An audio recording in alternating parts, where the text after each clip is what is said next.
Eyebrow ভাত complete করেই আমি চটপট নিচে নামি আর রেডি হয়ে যাই সঙ্গীত নাইটের জন্য। আর এই যে ড্রেসটা দেখছো, এটা একটা ইন্ডো ওয়েস্টার্ন ড্রেস। এটা আমি নিয়েছিলাম একটা ফেসবুকের দিদি লাইভ করে তার থেকেই। আর এটা আমি কোথা থেকে নিয়েছিলাম জানো? সে অনেকটা দূরে গিয়ে নিয়েছিলাম। তো যাই হোক, তোমরা যদি চাও অবশ্যই কমেন্টে আমি তার অ্যাড্রেস, তার প্রোফাইল সবটা দিয়ে দেবো। আর কেমন লাগছে অবশ্যই জানিও। আমার মনে হয় যে মেহেন্দিতে একটু রাস্ট কালার টাইপের পরলেই ভালো লাগে। আর এই জুয়েলারিটা আমি নিয়েছিলাম মিশো থেকে, যেটা আমি পরে আছি। আর আমি কিন্তু পুরোটাই নিজে একাই রেডি হয়েছিলাম। আমার কাজিনসরা, ফ্রেন্ডসরা, ফ্ল্যাটের সবাই মিলে ডান্স রেডি করে খুব সুন্দর সুন্দর সব পারফরমেন্স করছিল।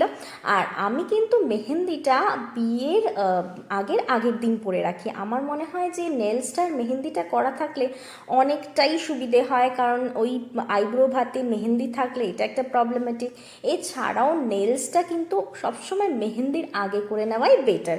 তো দেখা হচ্ছে নেক্সট একটা ব্লগে বিয়ের দিনে। ততক্ষণ